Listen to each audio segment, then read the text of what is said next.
mano blogė tokia viena Regina komentuodavo, nes sakė, aš išmokau mintinai savo prezentaciją pasisakymas, sakiau, kad sorry ne, ir greičiausiai 5 kartus tai keisis mano pasisakymas ir taip ir atsitiko. Tai va, tai mes kadangi keli kartu važiavom su mano dukra Ieva, čia nesėdė kaip tik, ir Giedrium Krušnausku, tai peršnekam apie visokius dalykus ir aš pagalvojau, kad truputėlį keisiu savo prezentaciją, bent jau pasisakymą ir bandysiu, jeigu įmanoma, šitam sutikime truputėlį galbūt daugiau padiskutuoti, pasišnekėti, nes man vis tiek smagiau, kad net ir konferencijos vyksta ne monologo principo pokalbio. Girdėjęs 2 pranešimus iki pietų, tos, kurie man atrodė tokie įdomesni, dėl kur iš tikrųjų važiavau, aš truputį supratau, kad gal ne ten papuoliau, kažkuria prasme. Nes kai aš išgirdau klausimą, kaip galima uždirbti, iš kur uždirbti iš blogo, arba koks tas modelis geresnis, kur čia pinigai, tai aš supratau, kad aš šis dalyką žiūrėjau ne kaip į pinigus ir uždirbimą. Nes visą tai aš dariau visai kitur. Dariau valstybiniam sektoriui dirbdamas viešuosiuose ryšiuose, dariau žurnalistikoje. Tai yra mano buvo amatas, iš kurio aš gyvenau kažkurį laiką, geriau ar blogiau, čia priklausė nuo visokių laikų, nuo medijų, nes medijos yra verslas. Blogas, jeigu tai galima vadinti taip, kaip aš supratau jį, kas tai yra man, tai yra galimybės, kurios atsirado būti Dainium Radzevičium gerokai daugiau negu tik tai šeimoje su savo 4 smagiais vaikais, žmona, draugais, dar kažko, bet truputėlį plačiau.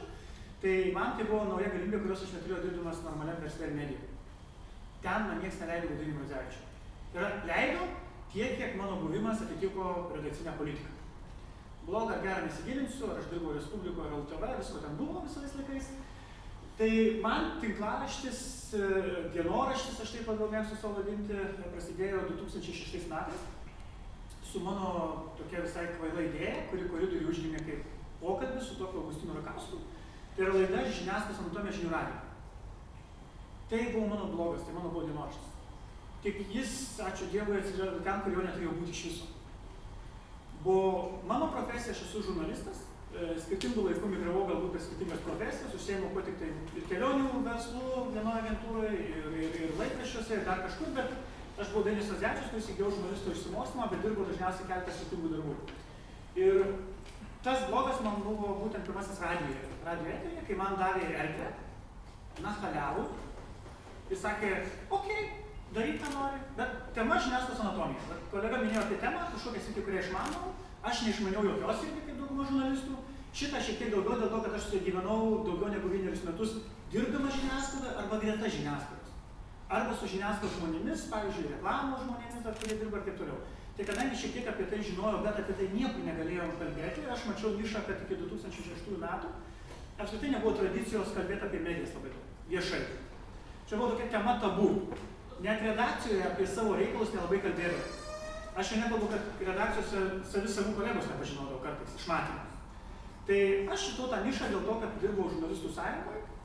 Ir 2006 metų rudenį aš jau buvau suplanavęs išeiti iš darbo valstybiniam sektoriui, dirbau Teisingumo ministerijoje, žinau, kad vis tiek iš ten išeisiu į žurnalistų sąjungą. Ir sutikau tą radijo laidą daryti kas 2 savaitės, radijos davė eterį, o aš turėjau pasidaryti laidą. Tai va, tai čia mano buvo blogos sfera, nuo kurios aš pradėjau, kuri kažkaip man padėjo suburti kažkokią community, žmonių daugiau grupę, kuriem įdomu apie žiniasklaidą kalbėti, kurie sutiko kalbėti pagaliau. Nes pavyzdžiui, kalbėti apie žiniasklaidą redaktorius vyriausius prikalbinti buvo žiauriai sunku. Tik po 1,5 metų radijo laidos, vieną vasarą sugalvojus, kad galima kalbėtis nuoširdžiai su žmonėm, kurie realiai ir dirba žiniasklaidoje pagrindinį darbą, tai yra ne žurnalistai, kurie dažniausiai, kaip Rokas sakė, samdo tą darau, aš net nežinau, ar ten sumokėjo, o ar sumokėjo, nesumokėjo, žinau, redaktorius. Jeigu net nežinot, jis tai tikrai jaučia. Nes jau kas, bet žmogus, kuris yra, kaip sakyti, tarp žemės ir dangaus ir ten pačiam aukščiausiam, jis viską žino. Tai pirmą kartą, kai nutarėm tokį projektą daryti, kalbinti viešai, atvirai, tam blogo variantį radijoje, vyriausias redaktorius, niekas nesutiko ateit kalbėti. Išskyrus Valdemaras Jansas. Ir tik dėl to, kad jis tuo metu išėjo iš Lietuvos ryto grupės Ekstras žurnalo, perėjo Lietuvos žinias. Ir aš per momento, kadangi Valdas išėjo kažkaip ten biškį nuoskaudų buvo, biškį vilčių, jisai sako, gerai, ateisiu. Ir pirmas ir atėjo. Nes iki tol kalbėjau su daugeliu, net su to pačiu Vytu Tomkum buvau kalbėjęs.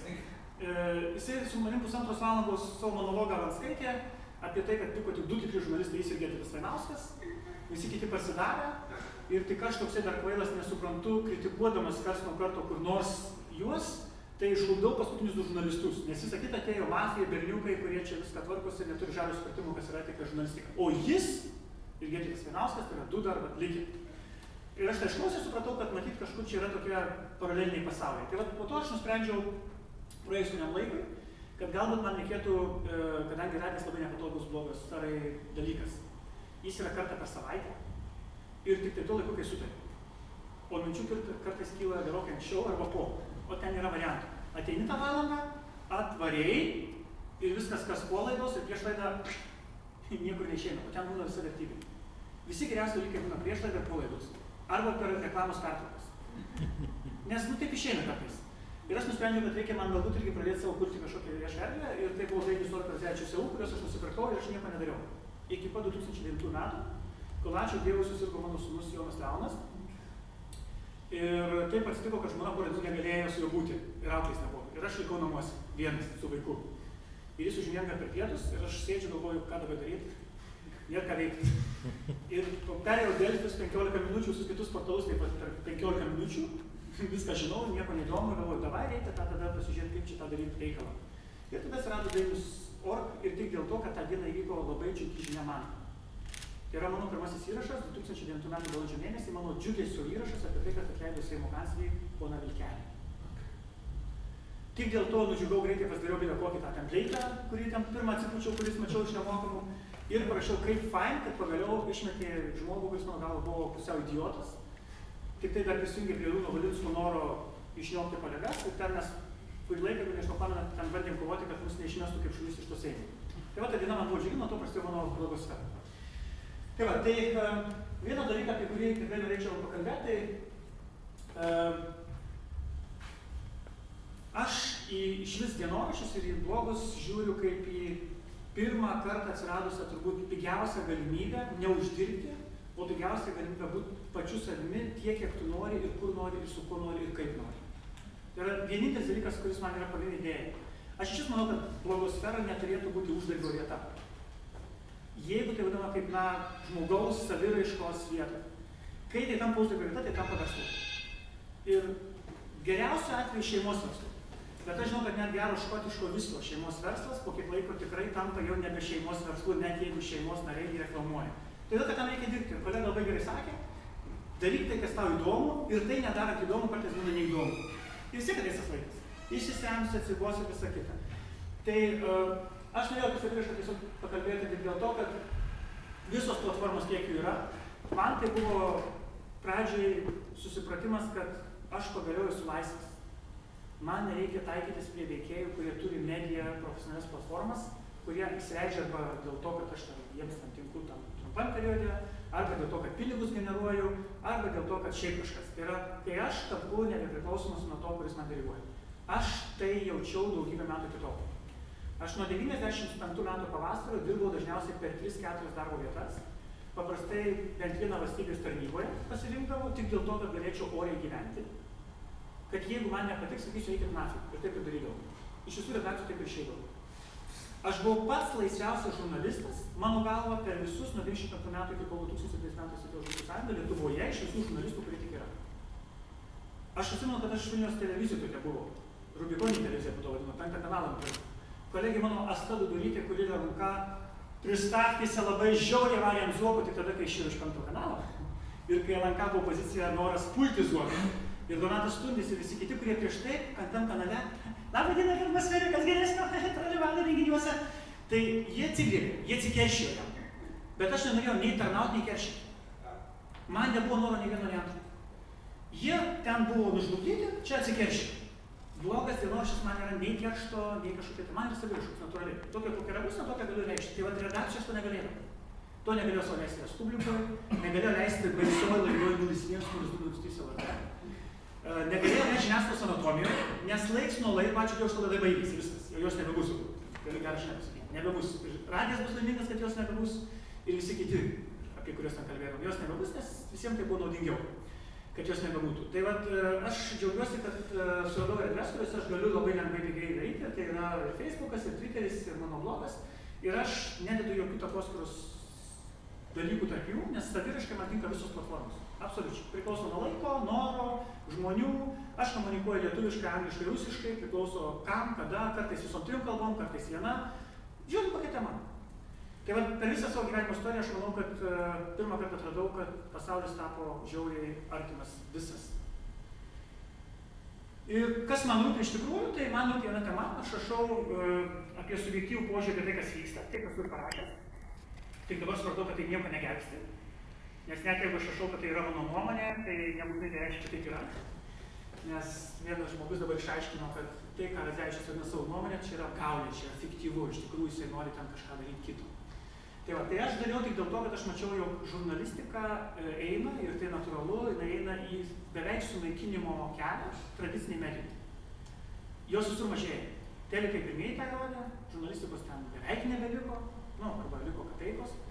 Radijui seniai kai kuriuose stotyse visai nėra, kaip liko galbūt žinios arba pliurpalai.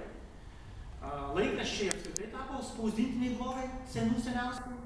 Tai yra Tomkaus blogas, Vainausko blogas, Pilvelio blogas Aidas Lietuvos, Vasios buvo Lietuvos žinios blogas. Tai yra vieno redaktoriaus blogas, kuriame jis truputį dar kitiem leidžia reikštis, panašiai taip kaip ir jis mano. Tai toks blogas 3-5 žmonių, gerai, socialinė grupė neturi, kuri priima draugus, kurie gali laikinti arba nelaikinti. Tai va, bet čia toks dalykas, kuris man atrodo spaudoje natūraliai taip susiklosti ir galbūt čia yra gerai. Aš, pavyzdžiui, labai džiaugiuosi, kad tokie atsirado blogai. Kiekvienas prenumeruoja kokį nori iš tų blogų ir viskas čia yra okei. Bet mane labiausiai neramino tai, kad dėl šitos situacijos dauguma žmonės jaučiasi bejėgiai. Jie dingsta iš tos profesijos, bėga.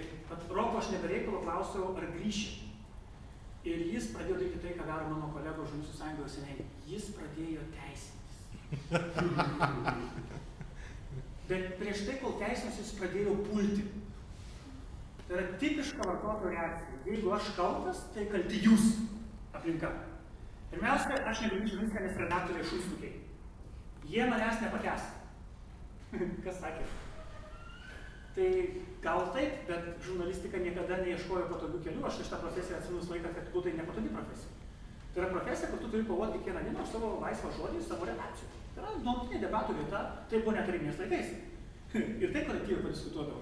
Dabar žurnalistai nori, ir aš esu profesinės sąjungos pirmininkas, kad jiems būtų sudarytos sąlygos būti laisvi. Va tipo, aš turiu žodžio laisvę, prašau man ją užtikrinti. Tai žinot, kaip čia pasakyti? Kaip čia tavo vertinai? Čia ne žurnalistika. Pasakysiu atvirai. Nes jeigu tu esi profesionalas, kuris uždirbi iš žodžio laisvės, o žodžio laisvė yra garantuota visiems, tai koks tu profesionalas? Toks kaip visi. Tinklaraštininkai rašo drąsiau žurnalistus. Tai kiek verta žurnalistas, jeigu, pavyzdžiui, kolega iš blogo uždirba 0. Tai žurnalistas, kuris daro ne taip drąsiai kaip blogeris, jisai vertas -10. Jis dar turėtų damokėti redakciją, kad jie apskritai spausdina. Aš taip manau. Ir aš įstikinęs, kad dauguma tokių žurnalistų yra, kurie turėtų primokėti, kad juos dar spausdina. Kad juos rodo per teliką, per radiją leidžia kalbėti. Nes, jeigu tu nesi drąsus žurnalistas, tai man atrodo, pagrindinis dalykas, kurį jis laiką aš akcentavau kolegom, tai yra Andžejus Podšobutas. Nežinau, žinau šitą kolegą. Jis neseniai buvo nuteistas pernai. Baltarusijoje jisai Lenkų leidinį vienam dirba, jį nuteisė už prezidento žaidimą. 3 metų. Ir va tik aš šiandien gavau iš Andrėjaus Bastunėco kolegos laišką, baigiau kelti, vėl teismas tik supakavo, tai kaip supakavo, dar neišleido normaliai. Andžejui dabar jau 7 metai gresia. O aš turiu šitą komentarą. Čia rusų kalba, kas nežinot, čia maždaug taip yra. Kiaušiniai taškas, Lukašenkos blefas. Ir įžanga buvo tokia, tekstas panašiaus stiliaus, nelabai ir žaidus, atvirai pasakius. Aleksandras Lukašenka kažkaip pavadino vieną kartą vakarų politikus žmonėmis be kiaušinių. O dabar jis lygtai dar demonstruoja vakarams, kad jis tai iš tikrųjų turi kiaušinius.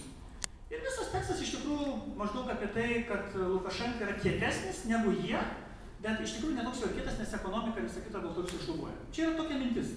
Aš perskaičiau, tai toks komentaras, žinot, Valatkos mastais, tai maždaug 10% Valatkos teksto apie durdukus ir praėjusią mūsų vyriausybę.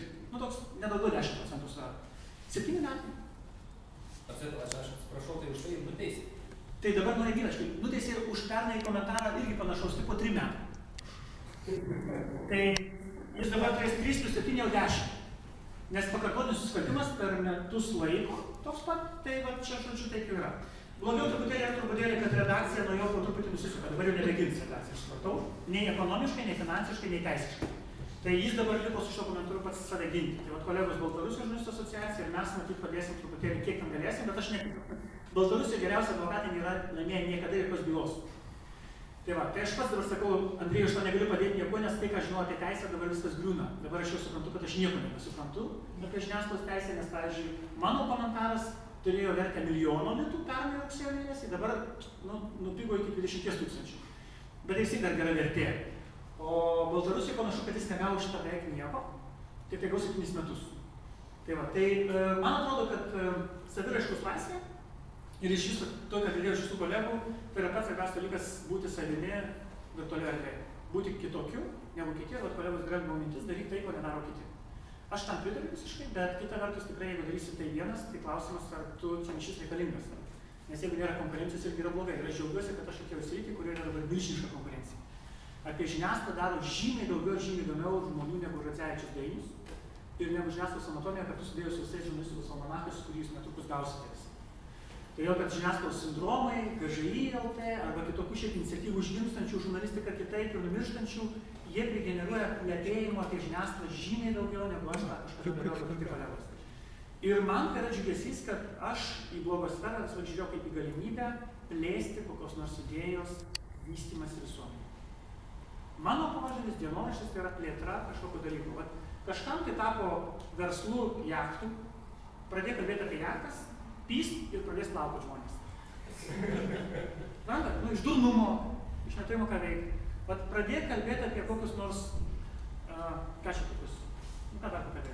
Pradėjo kalbėti apie žiniasklaidą ir pyst pradės juos ir neskaityti. Mano tikslas buvo. Netoks iš tikrųjų buvo, pajuokavau. Aš noriu kitaip padaryti. Aš noriu pradėti kalbėti apie žiniasklaidą tam, kad žmonės netratytų pinigų ten, kur nereikia ir geriau pirktų jachtas. Pavyzdžiui, užsakyti reklamą už 100 000 zombiniai žiniasklaidoje, tai koks tikslas, jeigu ten zombiai skaito? Nes jeigu zombiai nevartotojai, tai tu išmetai pinigus, o normalus, kuris galėtų galbūt naudingas, tu nenukreipti tų pinigų tenai. Bet niekas to nesuprato ir nežinojo, nes Lietuvos žiniasklaidos rinka tai buvo neskaidri. Tiražai neaiškus, tyrimai vartotojų neaiškus, visi slėpė, visi darė, bet visi naudojo gerą seną metodą. Paspaudžiu ir aš kietas. Jeigu tu kietas, tai pas tai ir sakau. Nes lietuviai mėgsta prie stipresnių visą laiką, žinot, prie stipresnio lengviau. Taip prie Tarybų sąjungos, taip prie Europos sąjungos, visokių buvo. Vieni saulę vežė, kiti parvežė, kiti nuvežė. Tai aš noriu šitą mitą griauti. Man norisi sugriauti mitą, kad žiniasklaida kaip verslas yra pats stipriausias, vienintelis nepakartojamas, nes šitas verslas užžlugdė saviraiškos idėją, kad kai tapo verslu. Kai mūsų žurnalistai 95 metais privatizavo laikraščius, jie buvo laisvi. Iki tos dienos, kol privatizavo. Kai tik pradėjo daryti verslą, tapo viskas programa. Ir štai dalykas, kurį norėjau šiandien kaip tik padiskutuoti su jumis ir šiaip parodyti. Aš nudžiugau radęs, kad yra protingų žmonių net universitetuose. Su profesoriaus laipsniu. Su profesoriaus laipsniu, nes be profesoriaus visi protingi yra. Su profesoriaus laipsniu jie pripažįsta, kad žino vis mažiau apie normalų pasaulį. Dažniausiai profesoriai protingi. Vat Sauliaus Arlausko žodžius, kuriuos aš radau, man labai patiko, kad žodžio laisvė kaip komunikacijos laisvė. Anksčiau aš ten visokių apibrėžimo suradęs, kad demokratijos garantas, ten dar kažkokių tokių išvestinių dalykų. Aš pagaliau suradau tai, kas man patinka. Bet žodžio laisvė tai teisė plepėti. Vat šnekėti. Ką galvoju, tą šneku. Pradžią. Po to visą kitą. Tai vat, aš dabar galvoju, kaip šitą dalyką grąžinti ir supratau, kad šiandien reikia pakalbėti apie vieną dalyką. Apie tinklaraščių, kuris susidūrė mano galva ir susidūrė su viena problema. Kuo jūs tapsite didesni ir geresni, man taip atrodo ir aš jaučiu iš įvairių dalykų, kad jūs tapsite taikiniu žmonių, kurie bus jumis nepatenkinti, pavydūs arba konkuruos arba iš jūs neįtiksite. Ir tai gali būti kokia tema. Vat kolegos vieni kreipėsi neseniai apie mediciną rašo. Jie parašė, kad Klaipėdos čia ligoninė truputį. Čia ta, kur labai gera ligoninė, kur daug milijonų sutaupė. Galėjo tokia. Na čia politikam neįtiko, rėtimas buvo, žodžiu, visos ligoninės yra blogai, čia Klaipėdos vadas gerai tvarkėsi vieno ligoninėje, jūrininkų ten kažkaip ten milijonų sutaupė ir tada visi pavydėjo ir susipliekė, o jie ten ir pakritikavo. Nu tai kadangi prikritikavo, jie ten užžaisė visą tą dalyką, aišku, turėjo savo interesą. Nu tai aišku, turėjo savo interesą. Normalu, žmonės turi turėti interesą. Tai dabar, kiek supratau, jie gavo ieškinius, skundus ir dar kažkokius panašius dalykus. Tai va, tinklaraštininkų žodžio laisvė, nuo tada, kai taps svarbi, kai ne 10 žmonių rašys, o bent 100, kurie yra sprendimų priėmėjai, arba kuriem įdomu, arba kurie pradės šėrinti, tai tinklaraštininkai tampa žurnalistais ta prasme, kad kalba apie tai, apie ką kiti nekalba. Tai vat, man šitas principas yra labai svarbus tam, kad grąžinti vertybę, kurios yra prarastos jau prieš labai seniai daug metų pas mus, man atrodo, Tai yra žodžio laisvę mes pradėjome maždaug 95 metais, kai vyko didysis žiniasklaidos privatizavimas. Kai mes tapom, kaip sakyti, priklausome nuo darbovietės, nuo algos, ne tik žurnalistai, visi. Bet žmonės, pavyzdžiui, profsąjungų nekuria. Kodėl? Nu, todėl, kad išmes. Arba dar kas nors bus. Kai žmonės pradėjo bijoti savo žodžių. Tai va, aš prisiminiau šitą buvusio aukščiausio teismo teisėjų, Hugo Blacko, labai fainą frazę apie absoliučią tiesą ir žodžio laisvę. Be jokių nuotaikų, be jokių išimčių, be jokių jeigu, be, tuo tarpu žodžio laisvė reiškia, kad žmonėms turi būti leisti laisvai save išreikšti. Be jokių, be. Jungtinių valstijų. Aš esu euroskeptikas ir Amerikos priešininkas, kaip reiškinio. Ne kaip valstybės, ne gamtos, ne žmonių, kaip reiškinio. Nu, tokia banditų ištva, gyvena viso pasaulio, kaip aš sakau, sąskaita, bet labai patogiai susitvarkė, net pavydžiu. Tai tas man principas, jisai visą laiką reiškia, kad taip, toje erdvėje užgimė daug gerų dalykų, bet tik dėl to, kad jie naudojasi kitų resursais. Nu, tai taip pačiu kaip buvo. Tai va, šitą daiktą aš pabandžiau surasti Lietuvoje analogus. Yra daug. Ir supratau, kad mes esam Lietuvoje labai keisti žmonės. Esam su homo sovietikus dar neišnykusią patirtimi, su nukopijuotais skandinaviškais europietiškais įstatymais ir su visiškai laukinio kapitalizmo elgesiu. Tokia Terminatorius 3. Maždaug. Ir su paliktų LTSR BK šitas 52. Ne tik šito, šitas yra gėlelis. Mes turim dar baisiau, mes turim administracinį teismo žymų kodeksų po šiai dienai, tai ką ir Baltarusija turi, už prezidento įžeidimą atskiras straipsnis. Mes turim jau 2 nuteistus žmonės, dėl kurių niekas nepyksėjo, žmonėm, kurie nieko neįžeidė. Adamkui ir Grybauskaitė 2 žmonės nusintė mailą, laišką elektroninį, piktą ir įžeidžiantį, kurį perskaitė tik Božena ir saugumiečiai. Taip ir buvo, nes Božena kreipėsi į saugumiečius tuo metu, jie iškėlė bylą už pasikėsinimą įžeisti prezidentą ir nubaudė 10 000 baudą. Kas to buvo? Rašė, tada visi rašė. Ir kas? Ir nieko. Jokios visuomenės, jokios laisvės. Tas žmogus ir atsiprašė. Sako, aš iš pykčio rašiau, bet dabar jau atsiprašau. Vis tiek 10 štukų susimokėti. Ir kad kitiems nebūtų noro saviraiškos laisvės. Ir tyli Lietuvoje žmonės, ir tyli žiniasklaida, ir niekas neapgynė. Nu, idiotas tai ir užlaikė.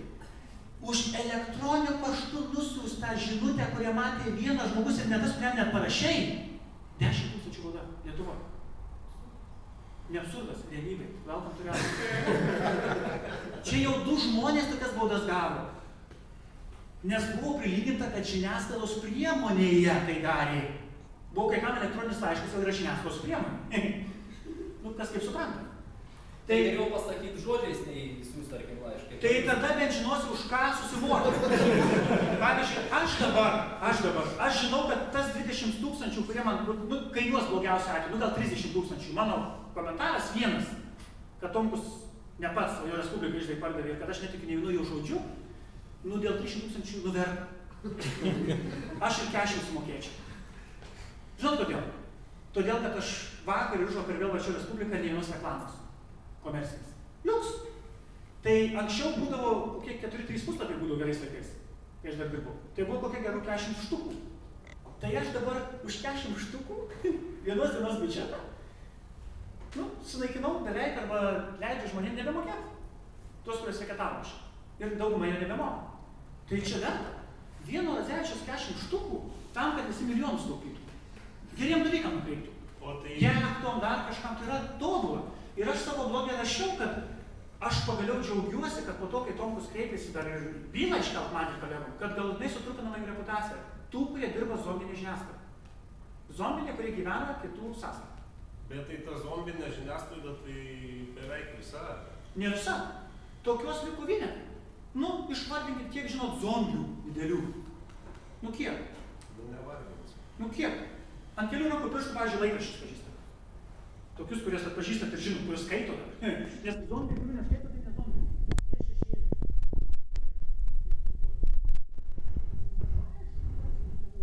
Nu, kurie? Kad aš vienos neskaitau? Jūs sakau, tai neišūdina niekokia, nes tiesiog nėra. Nes bet jūs manot, kad ta Respublika be reklamimos pinigų ir užges? Ar jinai bus toliau, kaip sakyti? Jinai jau užgeso, nes 2 produktai, kurie seniai pralenkė Respubliką, kurioje aš 97 metais norėjau dirbti su labai didelį metęs darbą vyriausybės spaudos tarnyboje savo kolegos įkalbėtas, tai buvo laikraštis, kurį pasakėjai ir buvo kažkas tokio. Nu dabar Olele mergaitės ir Vakaro žinios žinomos labiau. Tai jau nukonkuravo viduj kompanijos.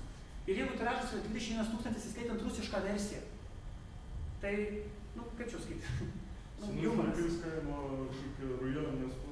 Tai Anykšta laikraštis ir Vilkaviškio rajono mano gimto Santaka turi 6-7 tūkstančius tiražą. Tikra, o ne 21, kurį rašo su rusiška versija. Aš džiaugiuosi ne dėl to, kad numiršta šitą laikraštį. Aš liūdžiu, kad jis numiršta šitą laikraštį. Respublikas tada buvo laikraštis ant ribos ir už ribos. Aš buvau už tokius reiškinius.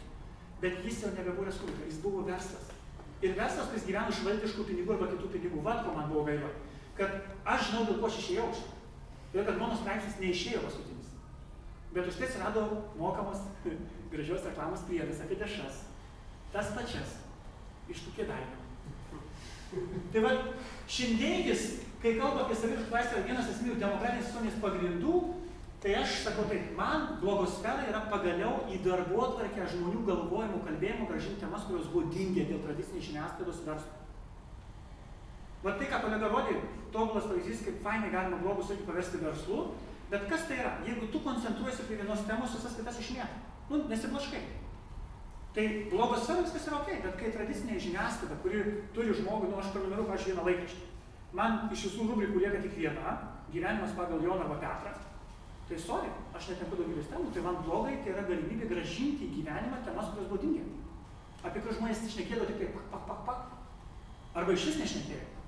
Ir vat kam to žodžio laisvė, aš skaitau tokias frazes, skaitau, galvoju, na, tai čia skaityti, va.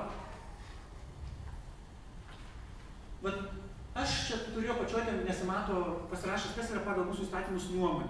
Ir skaičiausi, ir aš supratau, kad blogosfera pagaliau leidžia žmonėms vėl būti savimi, sakyti tai, ką tu galvoji.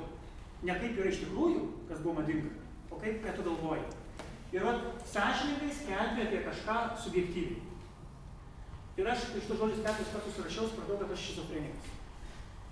Ir aš supratau, kad dėl mane nuteisė teisė. Aš irgi tai būčiau padaręs. Nes kai žmogus sako, kas yra sąžiningai, tai dabar net įstatymas, žinot, Lietuvos civiliniam kodekse įtvirtino sąžiningumo, protingumo principą. Aš 9 metus dėsčiau teisėjams, dabar nebedėstu, tikiuosi nebedėstysiu, nebenoriu, nes aš supratau, kad kuo daugiau dėsčiau, tuo blogiau. Aš jums sujaudau smegenis. Nes kažkada aš paklausiau, nes aš nesu teisininkas. Vienintelį egzaminą, kurį laikiau doktorantūrą ir gavau 9, tai yra teisinis argumentavimas. Teisės fakultete tai buvo labai daug, nes aš supratau, kad moku argumentuoti. Tai teisėjom, kai paklausiau, kas yra sąžiningumas, protingumas principas, tai patys, aišku, pasimetė. Tada sakau, žiūrėkit, imkim paprasčiau. Yra įstatymė parašyta, kad kiekvienas žmogus, teisėjas, gali tiesiogiai taikyti konstituciją kaip tiesioginio taikymo aktą. Tai yra tiesioginio taikymo. Kai visi įstatymai yra blūdas, pasim konstituciją, sakyk, čia yra š, nes konstitucija yra svarbiau. Ir pažiūrėjau į apylinkės teisėjus, sakau, būk geras, parašyk kokį sprendimą, kad tu tiesiogiai pritaikai konstituciją. Tai jie net pritūpė. Tu ką? Taigi konstitucinis teismas, čia jų konstitucija. Kažkoks net ir spaudoja konstituciją. Tas, kuris pritaiko, geriausiu atveju yra, kaip čia pasakyti, jau nebe karjeros žmogus tas esi. Nes, nu, kaip tu gali taikyti konstituciją žmogau, kai tu dirbi apylinkės teisme, yra dar apygara tavesnės aukščiausios, kurie net jie netaiko. Nes yra konstitucinis, čia yra subordinacija, tu ką? O sąžiningumo, protingumo principą, žinai, dar čia gražiau sugalvoja. Tai, nu, tu gali bendrai parašyti, bet žinot, rašyti iš esmės yra baisu. Ir vat šitą, kurį aš pasiėmiau, skaičiau apie šmeižtą ir skaičiau, dar kartą skaičiau, galvojau ir supratau, kad yra biligarda. Nes arba sodinam visus dabar Lietuvoje, arba nei vieno. Todėl, kad bet kokia nuomonė, kuri yra, iš karto skaičiu, nes nuomonės gali būti visokios, bet į nuomonę mes reaguojame. Nu, tai sako, džiugas fainas, nusišypsos. Bet jei žiūrėt, džiugas fainas, nebenusišypsos. Ir kai Antanas Smetona štai pradėjo teisėjai pasakoti apie Haimą ir Moišą teisme, mane bandydamas išteisinti, man atrodo, Smetona padarė meškos pastabą, bet to mane nuteisė. Nes teisėjai finaliai sakė, pasimėlė, sako, aš čia nebesuprantu nieko, sako, aš anekdotą papasakosiu. Ir Smetona atsistojo, profesorius būdamas, sako, apie seną žydų anekdotą, kur reikėjo atsiprašyti, ne? Žinote, ne? Tai jis geras žmogus, nu atsiprašau. Teisėjas sako, tai ką jūs to norėjot pasakyti? Sako, nu nieko, tik tai, kad kas parašyta, nebūtinai tai reiškia. Todėl, kad žodžiai svarbus ne tik kas parašyta, bet kokiom intencijom, jeigu kalbate apie kokią intonaciją, kontekstą. Pavyzdžiui, aš sakysiu, kad Kubilius geras žmogus savo kaime. Ir jeigu 3 kartus garsiai bare, tai šnukigausiu. O jeigu 5 kartus gali užmušti. Nors teoriškai turėtų Kubilių minėti labiau. Bet žmonėm, kurie nekenčia, yra, nu, čia tokie tyrimai psichologiniai, ne? Tai teisėja galiausiai klausė, pamenu mano atveju, sako, palaukit. Tai pagal įstatymą už nuomonę teisti negalima, nes nuomonę negalima, nu, nieko šmeižto, prieš galima faktais. Taip. Bet sako, tai bet nuomonę galima iš principo pagal tai, kaip jūs pasakot, su atsiprašymu nuteisti ar ne. Smetona tai pažiūrėjau, iš principo galima. Nes jis pasakė tiesą. Iš tikrųjų, va, kaip apie Lukašenkos kiaušinius. Kolega pasakė nuomonę apie tos kiaušinius. Ne faktas, nei kiaušinių, nei Lukašenkos nematė, nei europiečių. Tai jau ką kalbėti apie Merkel kiaušinius. Nu, ta prasme, kad tikrai nematė. Negalėjo greičiausiai. Bet jeigu tu tiesmukai taip žiūrėsi į tą saviraiškos laisvę, tai tu nuteisti iškart gali. Nes Merkel paduos, kokie kiaušiniai, aš neturiu kiaušinių. Iškart užmeištą. Nu, tai... Bet čia reikia būti idiotų. Arba bailiu. Bet aš mačiau, kas įrašo tokias įstatyminės nuostatas. Jinai labai gerai iš tarybinių laikų. Ir jinai teisinga. Iš principo. Kodėl? Todėl, kad jeigu leisi žmonėms laisvai kalbėti, interpretuoti ir už nuomonės pasiskleisti, nes žmogus žino kaip, aš nežinau kaip yra, bet turiu nuomonę. Tai jeigu tu tokią teisę žmogui duosi, ir jis nuoširdžiai skleis, o aš, pavyzdžiui, esu valdžioje, ir aš esu niekšas, bet viską moku atrodyti gražiai. Ir jis tu gražiai atrodo, bet vis tiek niekšas. O žmonės ir patikės. Nu, taip esu, pavyzdžiui, aš turiu daug faktų, kad dirbu gerai, pavyzdžiui, auga BVP, sako. Žmonėms čia BVP neauga, bet BVP auga, po to dar kas nors auga, demokratijos gerai daugiau, viskas kaip Kazachstane, kaip Uzbekistane. Ir paskui išeina Tomas ir prašo komentarą, nu gal ir auga, bet man gyvent blogai. Tai sakys, ko tu čia šmeiži dabar? Ko tu valstybę puoli? Ko tu nori? Viskas auga, jam tai neauga. Ir čia. Nes tu norėjai paniekinti arba pažeminti tą asmenį. Pakirsti pasitikėjimą. Jis net vardo nepasakys. Mūsų valstybė gyvent blogai, o valstybės galva kas? Ir valstybės galva sakys, ko tu mane šmeižiai? Jis tai ne tave, aš apie valstybę, o valstybė tai kas? Saulė, aš. Tai šita logika visai teisinga, teisėjai žino, ką daro. Nes jeigu leisi visiems pliurt, ką jie galvoja, tai jie galvojimu gali paneigti tai, kas yra akivaizdu. Faktais. Ir taip vyksta pasaulyje, ne? Taip ir vyksta. Tai aš visiškai suprantu, kad teisė negali leisti savo, nes tada mes pasakysim tiesą, pačią baisiausią. Ir aš dabar tarsi sakau, aš kai dirbau Teisingumo ministerijoje, dirbau su šiais ministrais. Aš buvau tas, kuris sakiau, šitą ministeriją iš viso uždaryti. Geriausia atveju pervadinti. Nes negali būti Teisingumo ministerija, kuri teisingumo dalytų. Jinai jų neturi. Nei parduot, nei atiduot. Aš jums sakau, davai mes indulgencijas pardavinėjai. Žiūri mane. Beveik ir įteisino tarp kitko baudžiamajam kodekse. Nu kaip sakau, bet žinokit, dabar sakau, kas nors išprievartavo kokią merginą ir nieko jie nemoka. Nuteisė, dar specialiai nemoka, nes nuteisė. O sakau, susimokėjai 100 štukų. Ir žagim.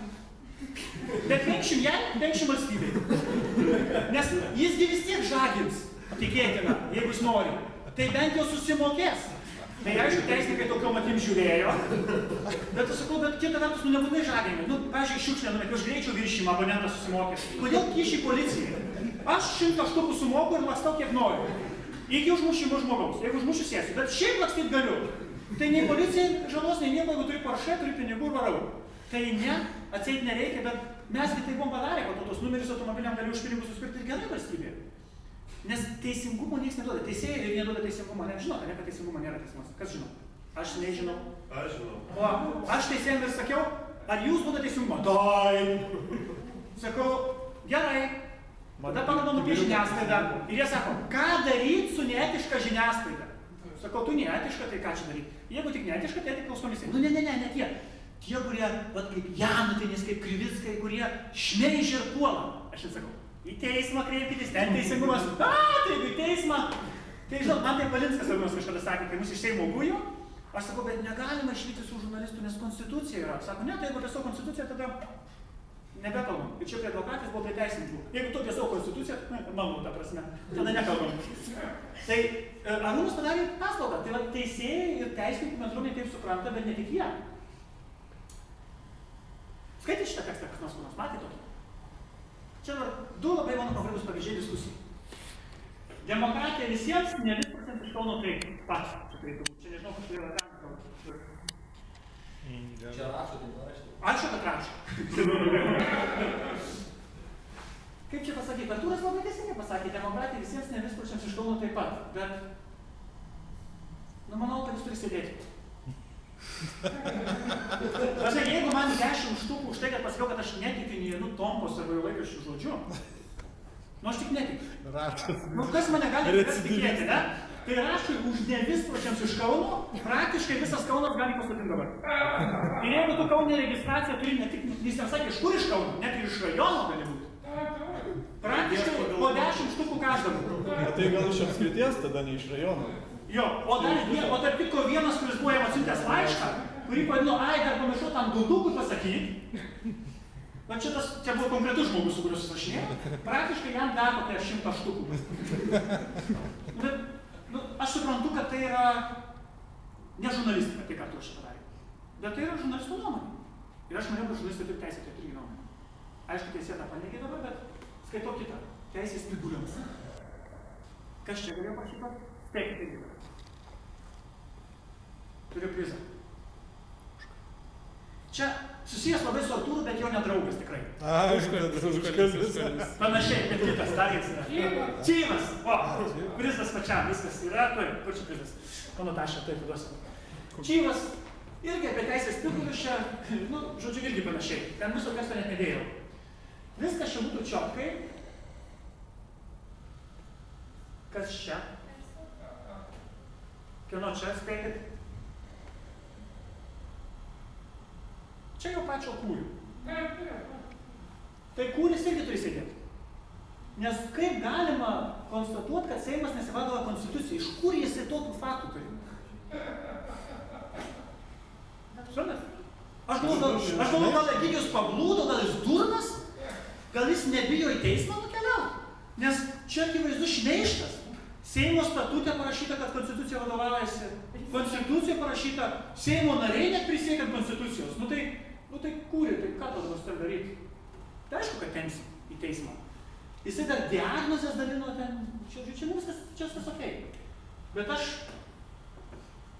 čia bus visai pabaiga, grįžtu prie vieno dalyko, kuris rodo, kad Lietuva tampa civilizuota valstybė. Aš manau, kad atėjo laikas, kai mes turėsim už kiekvieną normalų savo nuomonės žodį išsakytą, turėsim kovoti.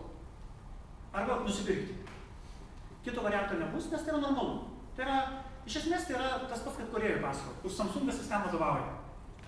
Pavyzdžiui, kolega daro blogą, ne? Tai kol blogas viskas okei. Ten 10 štukų gali prašyti visą kitą, bet kai jis praeis šitą apie telefonus, iš kur pinigai? Iš reklamų. Kieno? Šiuo metu telefonų, bet šiaip tai... Jeigu Samsungas kažką gerai pasiūlė, tai diskutuotumėm, bet šiaip Čia, užburtas ratas. Jeigu aš darysiu gerą blogą, gerą žurnalą apie automobilius, tai ten gali tik 2 rūšių reklamą dėti. Sekso prekių arba automobilių. Nes, alkoholio dar gali dėti. Bet, kita normali reklama neteis. Tai bet kaip tu gali rašyti gerai apie automobilius ir blogai apie automobilius kritiškai, jeigu jie yra geri. Nes tie, kas reklamuojasi, nori gerų automobilių reklamos. Tai čia yra Edvardas Žičkus, mano kolega ir bičiulis, labai fainai daro laidas tokias kaip ten gyvenimai gražūs, visokie ten jisai važiuoja pa žmonės ir viską gražiai daro. Ir visi laimingi tada. Ir sako, ir man gerai, ir jiem gerai, ir žiūrovam gerai. O kitu atveju blogai. Tai aš, pavyzdžiui, savo blogą galiu pasakyti, neuždirbu nieko. Man kainavo kol kas ten tik tai, šiek tiek, bet aš uždirbu labai daug. Aš blogę darau tai, ko nedaro kiti. Kalbu, būdamas žurnalistu, ne šiaip, kokiu nors žmogu, būdamas viduje, žinodamas, kad mes nesamdys greičiausiai jokia medicininė žiniasklaida, niekada gyvenime daugiau. Bet aš kalbu, kaip galima gyventi su tokia žiniasklaida. Būnant verslininkų, politikų, dar kažkur. Ir mane samdo Lietuvoje ir užsienyje, Vidurio Azijoje, Kaukazijoje, Ukrainoje, Moldovoje Ir aš dalinuosi patirtimi paprastai už standartinę kainą. 1 valanda 250 litų arba $100. Nuo. Ir aukščiau. Ir samdo. O kai dabar ten nuteisė Tomkaus dėka, dar daugiau samdo. Įkainis kilas. Įkainiai pakilo. Aš dabar buvau nusamdytas kažkada 15 minučių už 1000 eurų. Skridau į Vidurio Aziją.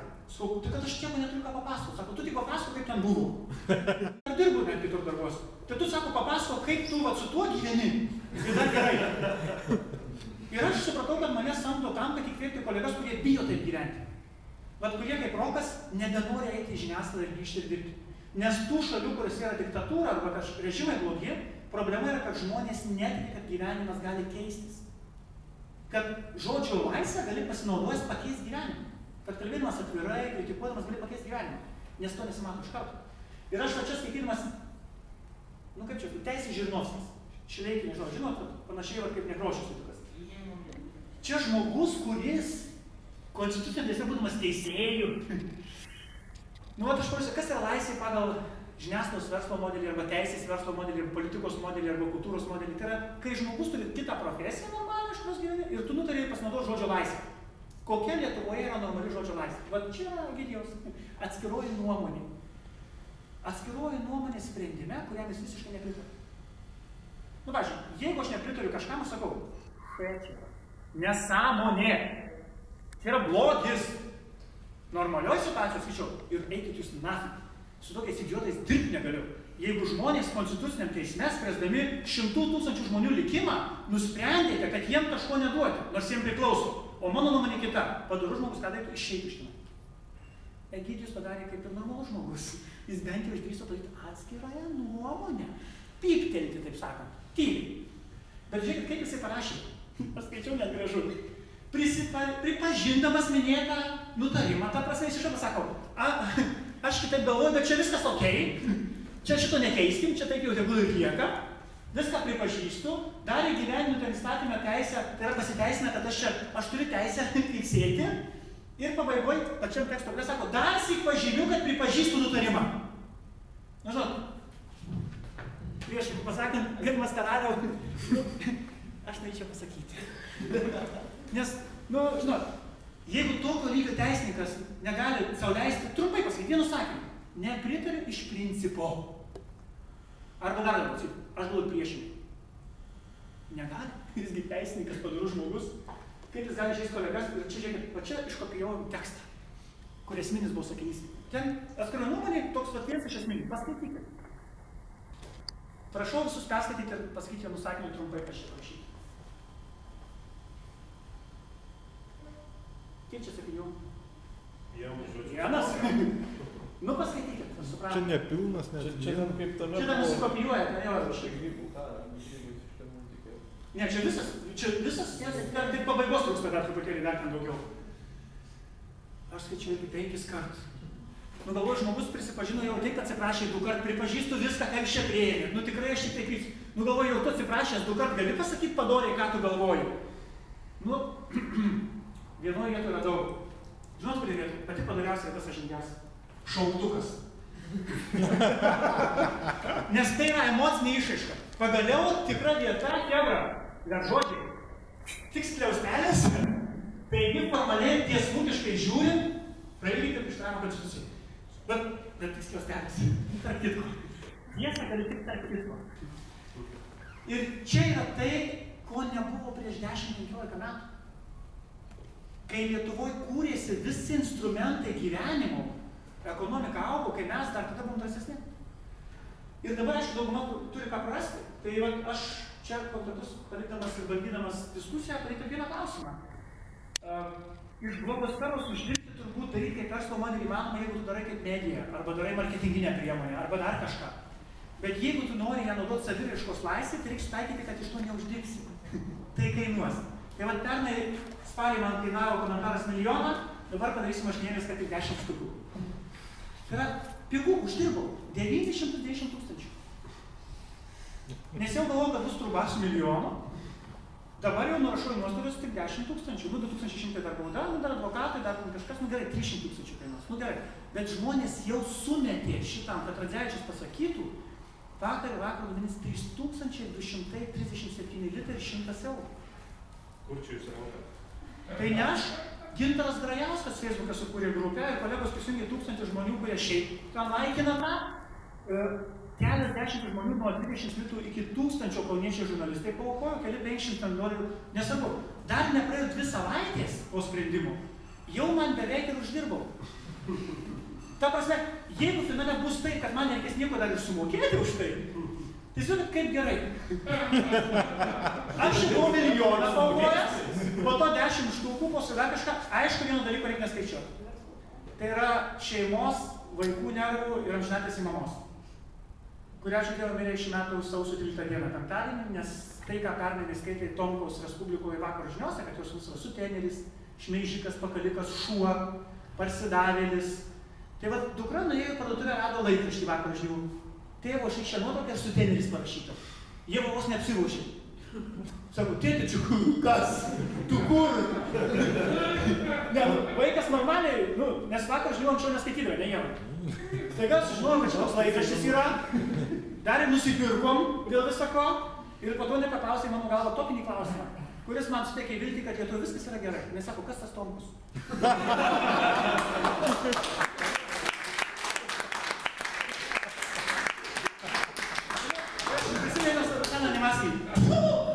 O aš čia bijojau. Kaip tarakoną buvo filmukas animacinis, kaip visi tarakoną bijojau. Atskrido švirkis ir sako, nėra. O kitą dieną nuėjo į klasę, juos ten klasiokas pasišnekėjo, ten tėvas irgi dirba redakcijos, sako, žinau, kas, nesakysiu to žodžio nesižeidžiantis, nes taip sakė Hebra. O Hebra nepasitikė labiau negu tuo žmogu. Ir aš sakyčiau taip, žodžio laisvė ir blogosfera yra pagaliau Lietuvos, žinant, technologinį raštingumą žmonių. Ir visa kita yra Dievo dovana, kuri mano galva dar neišvystyta iki galo, bet jinai labai man ko džiugi, kad jeigu kažkur užgimsta vienas, tai atsiranda 2, 3, 4, 5. Tai va, aš labai tikiuosi, kad šis 5.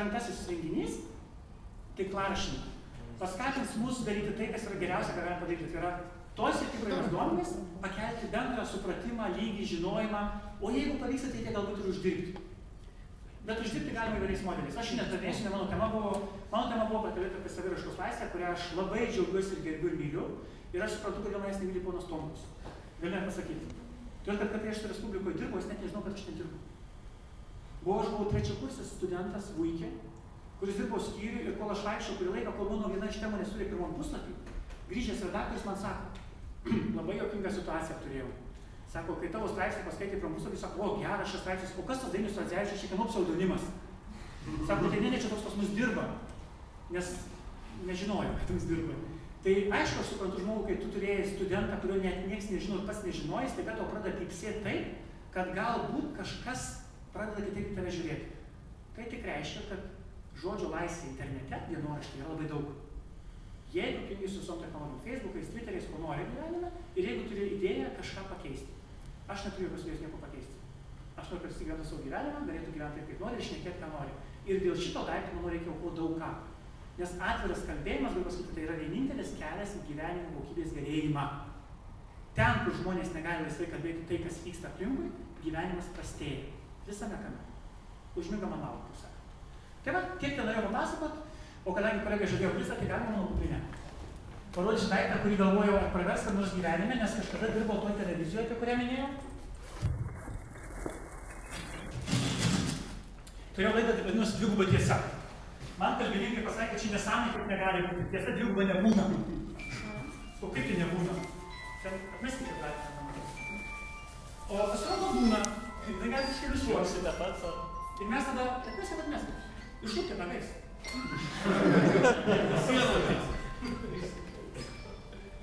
Va.